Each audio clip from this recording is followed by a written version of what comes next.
Hi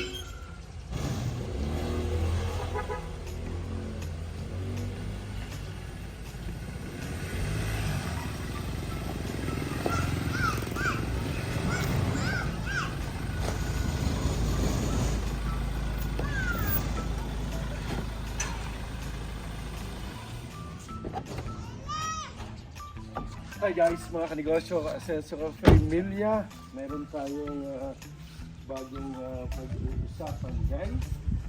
Tayo dito. Yan guys. Guys, meron tayong bagong business na gustong simulan. Actually, nasimulan na nga pala natin. So, basta tayo nanonood ng YouTube at nakita ng aking anak ni Faye. O, ako, Papa, meron na namang bagong negosyo gustong gawin. So, guys, meron tayong negosyo na sinimulan na gusto natin palakahin. Guys, siguro baka inyong nahulaan ako ano yun. Guys, alam niyo itong negosyo ito, napaka-boom, napaka-click. Pero boom na boom ngayong 2025.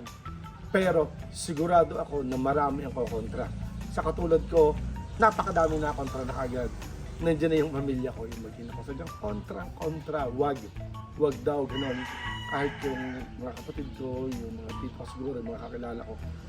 Pero guys, alam nyo, gusto kong baguhin yung mindset ng mga tao. Ay, hindi naman kung ginawa ko ito, ay pupunta ako dun. Siguro nawala nyo na ako. Gusto kong patunayan yun. So, may na konti, uupuan natin yan, pag-uusapan natin. Ano? So guys, abis tayo sa farm, masinantay nyo na ako dito.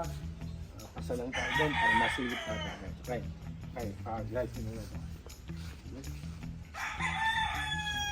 Hi.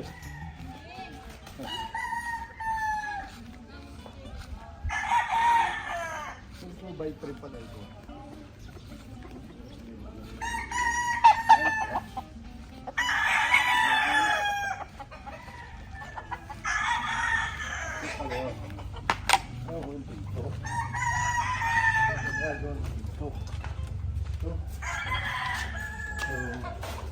Pupunoy na lang natin siguro ito.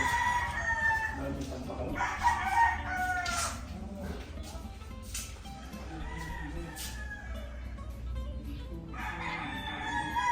So ito kaya ka lang malinis pala. Guys, hindi natin nagagamit itong area nito. So nakipal ito guys. Ito yung tambaka natin guys. Yung tambaka natin. Yung pinakwarto yan. Hindi pa natin nagagamit. Ito nga rin. So ayusin natin ito. Paayos natin. And guys, itong tapat na ito guys, laki pa.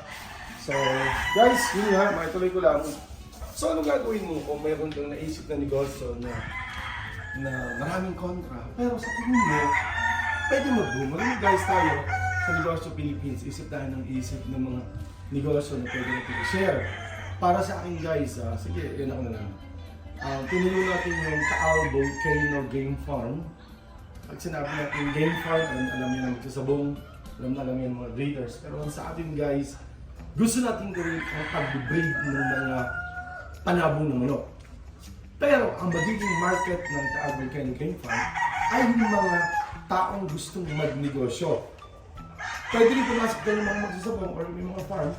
Pero basically, ang gusto kong i-encourage na magnegosyo yung mga taong kasi OFW, or mga taong nalugi sa pagbababoy, nalugi sa pagkakambing, sa mga sa mga layers, sa mga 45 days sa manok, or yung basically mga taong gusto magkaroon ng negosyo na nag-iisip, alam niyo guys, sa pagbababoy, napakalaki ng lugi natin.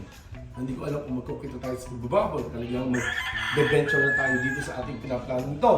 So, gusto kong patunayan yung mindset na hindi ko ikaw ay nag-breed ng panabong manok, ay magsasabong ka, no. Okay, hindi ko ito gagawin, hindi ako tanga, hindi ako loko-loko, hindi ako siraulo, professional tayo, negosyante tayo. Hindi ko kayo i-encourage or ini-encourage na mag-breed dahil isasabong nyo, no. Never nyo ako makikita magsabong, never nyo ako mababalitaan na pupusta, never nyo ako makikita na nagsasabong or no. Tayo ang pag-aaralan natin kung paano mag-breed ng magagandang manok. Authentic, may mga kinuhanan tayo ng mga pure. Salamat sa Mount Banahaw Game Farm. So, mga kanegosyo kasi sa Alpha Emilia, kung nagawa namin ang rabbit na sumikat before na nag-breed, mas lalo namin kayang pasikatin yung pag-breed ng mga authentic na manok, ng mga game fowl, ng mga panabong. No? Pero ang ating magiging market, ulitin ko, tayo po ay mag-breed, tayo ay authentic ng mga breeders sa ating lalabas.